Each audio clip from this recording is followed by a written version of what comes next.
Čili nepříjemnou chvíli. Matějovský výborně nacentrová. Jarošík 1-0.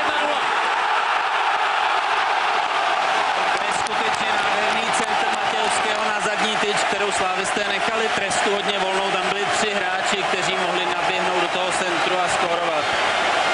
A trošku se vracíme k tomu, o čem byla řeč před zápasem, totiž, že defenzíva Slávie předvádí takovéhle blackouty, potom tým inkasuje a když nemá střelce, těžko se dohání. Jakákoliv ztráta. Jiří Jarošík prokázal, že je posilou dozadu i dopředu. V momentě přihrávky v offsideu nebyl. To možná tak Ladislav Krejčík za ním. Tak byla tam hraniční situace, ale rozhodně se nejednalo o nějaký viditelný krokový offside. Maximálně v pohybu těla dopředu. Tady bych řekl, že rozhodčí rozhodně Slávii nepoškodil.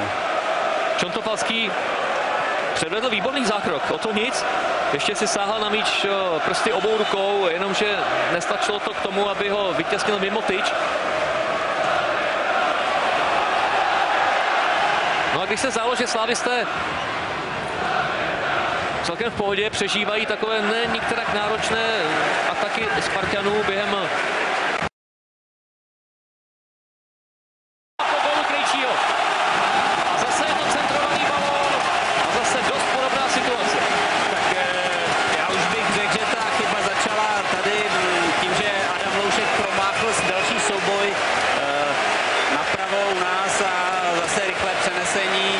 Čontofalský výborně vykryl, ale potom další hráč, trochu štěstí pro Spartu, že míč se odrazil přímo na nohu Krejčího. No tak takhle se oslavuje první derby podání Krejčího. Nádherný centr na Chvilkoho, tam přesně za záda Roberta Cicmana. A Spartané využili to, že obrana Slávie nebyla po ztrátě míče sformovaná. A jen tak mimochodem nutno dodat centr Marek Matějovský. A hraný. Jednoznačně věděl, kde stojí Leo Klouke a dával to za Roberta Cicmana.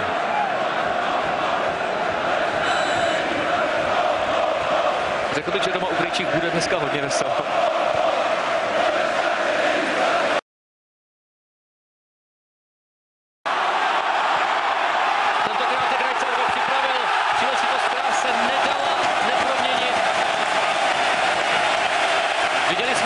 Specifický moment, kdy Klouke zahodil zády Trubilu, což tedy nebývá často k vidění, ale všechno začalo na hranici pokutového území Sparty. Slavisté přišli o míč a už několikátý rychlý přechod do útoku Letenských přinesl třetí branku. Důraz propadnutí v souboji slavistických hráčů a potom v rychlosti už nestíhají chytat tu situaci a bylo to to, o čem jsme hovořili. Tady už je volný střed, Grajcar vlastně sprintuje, není nikdo schopen ze středových hráčů Slávy ho zarazit a tady Trubila odstaven Kloukem, což se dalo čekat a Grajcar si ještě doběhl pro zakončení a nikdo s ním. Takže je to u důrazu o dynamice. Je pravda, že vracející se slávisté po té, co Grajcar přidal Koukemu, tak už vykusávali. Už nepočítali si, že by se vůbec ještě něco mohlo stát, že by mohli eventuálně zabránit třetímu gólu a Grajcar přitom taky už neběžel nějakým šíleným brutovským sprintem.